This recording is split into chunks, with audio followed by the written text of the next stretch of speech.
Hey Lego fans, it's Jang here from jangbricks.com with a Lego movie set. This one's called the Super Cycle Chase and it comes with 514 pieces. So here's Wildstyle's Super Cycle, which the official Lego description characterizes as a dragster, which makes sense because it has the really skinny tires in the front and a really wide one in the back. You can see that the one in the back is actually made from treads, the medium-sized tank treads wrapped around a large spur gear. This was a really cool build.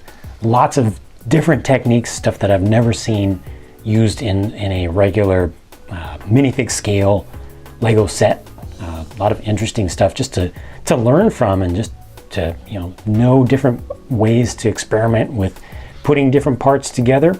A lot of stuff just works out just perfectly, the way that the angles come together, like with the exhaust port over here, and then you've got these other ones with the flames coming out and they just line up nicely. When you're putting this stuff together initially, it doesn't seem like everything's going to work, but it just barely fits. So it's very obvious that there was a ton of work that went into, and a ton of experimentation that went into designing these things to make them actually be able to exist at all. A lot of trial and error for sure. You can see lots of stickers used on this, so if you don't like stickers, you might not like this set. Although, I think it'll look okay without stickers put on, but definitely looks appropriate to the movie version when you put this everything together with the stickers. The minifigures fit in there pretty close together. You can see that they have to be just right legs to legs, really close in order to fit the piece de resistance back there. Emmett doesn't really angle himself all the way back. Also with Wildstyle's hood piece in the back, you kind of have to put Emmett in first, either that or put him in a little bit at an angle. This is a really great thing. And like I say, it was enjoyable to experience building it. And that's a really important thing for Lego sets, I think. This one is targeted towards the upper age range of Lego stuff, 8 to 14. But it does have numbered bags and everything, and they do make the instructions pretty straightforward. And I think that younger kids would be able to do this, especially with help, or if they have experience building Lego stuff before. I don't think it has to be limited just to the oldest age group. I mean, it is, fun, playable, silly minifig level stuff. It's not a full-on Technic set, not even a creator set. So it is an enjoyable build and just interesting stuff all the way around. And it rolls really nicely too.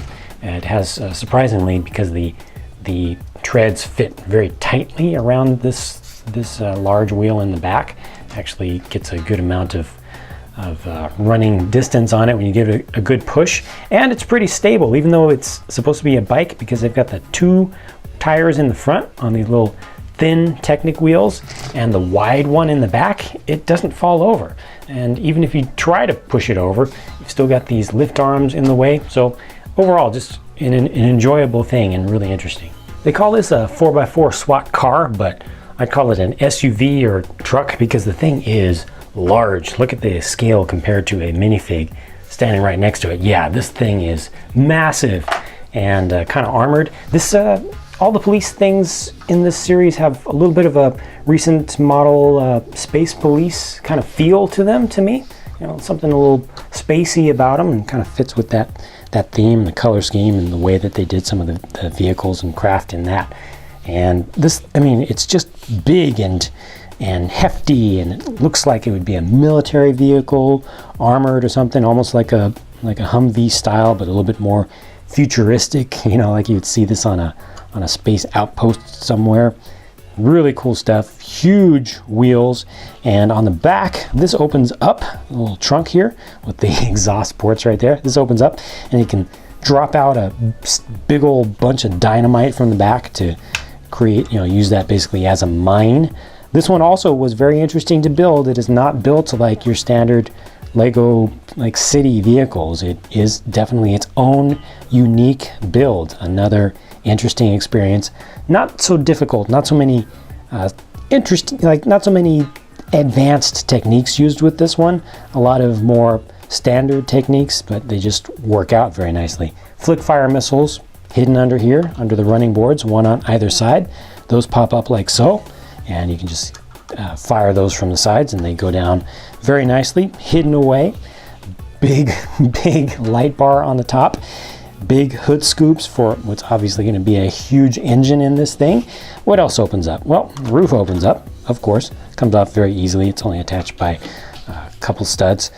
And in there, you've got your space to put your little Robo SWAT dude in there.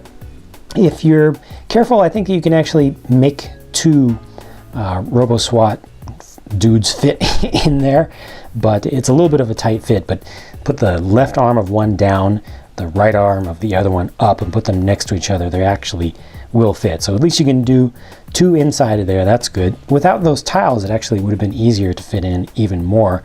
For folks who are really into the parts, this is a lightsaber blade in light bluish gray and length of 3. Not your standard length, it's a short one in light bluish gray. Ooh, nice.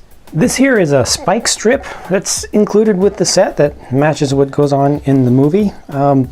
This is a little bit genius because of the way that it works. You just bring your little minifig up here and you can just push on a lever. Oh, there it goes. And it just opens right up, and that's your proper spike strip, just the way that they're supposed to work. This set has your two main hero minifigures. You've got Emmett the Special, and then you've got Wild Style. And there are a couple different variations of Wild Style. We'll see exactly what's going on with this one as I turn it around. But, you know, you can just take a look at the prints that are used on the fronts of these, and you can see Wild Style also has a print on her arm. That's pretty nice. Turning this around, there's also prints on the backs of both of these. Emmett has the piece de resistance, this really weird piece, but I will take off the extra stuff so you can see the alternate stuff that's on there. See, alternate faces, alternate more serious face for Wild Style here, and the more confident face for Emmett. And there you can see the prints on the back. And the other thing I wanted to point out, especially on Wild Style, was this hood piece, which is painted on the inside, but that's very nice. It droops over the neck, and this just works perfectly. It really kind of fits in with the torso style, and you can clearly see exactly what it is. I hope that they will use that mold again in the future and offer that in some different color schemes for us to use with other custom figs and such. And there's a look at the alternate faces from the front.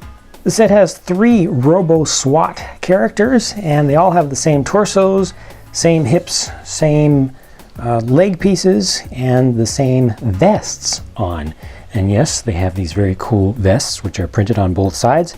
2 of them come with, or 2 of them have available to them these blasters set up in different ways. I appreciate the fact that those blasters have those clips on them so you can attach things in different ways on them.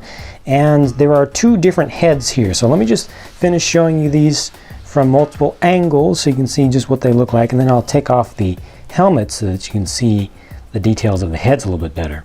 So there are the heads, and for good measure I also took the vests off. These are the tactical vests so that you can see the prints in full on the torsos, and let's look at them from behind. There you go, all the same across the board, and that's it for the minifigs.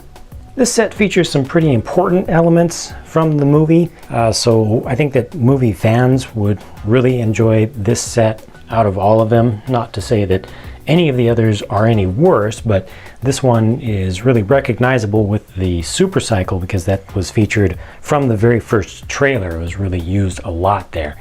So it's kind of been pumped up a lot. So this is a good key set from the movie franchise, but as just a classic Lego set, you know, good guy, bad guy chase kind of setup, it still works great. So I think that even folks who are not particular fans of the movie would still be able to get a lot of enjoyment out of this. Plus, like I said, it does introduce some really cool building techniques and some really interesting ways of combining things together, and it's still not that difficult to build. So this is another set that is a big win in my book. I really enjoy it, and like I said, I think it's great for fans of the movie and just fans of Lego in general. So those are my thoughts on this one, the Super Cycle Chase. Be sure to let your thoughts be known in the comment section below, and stay tuned for many more videos to come from me. I'm putting them out on a very regular basis, so you can follow all the new stuff at jangbricks.com and on my channel. Talk to you again soon.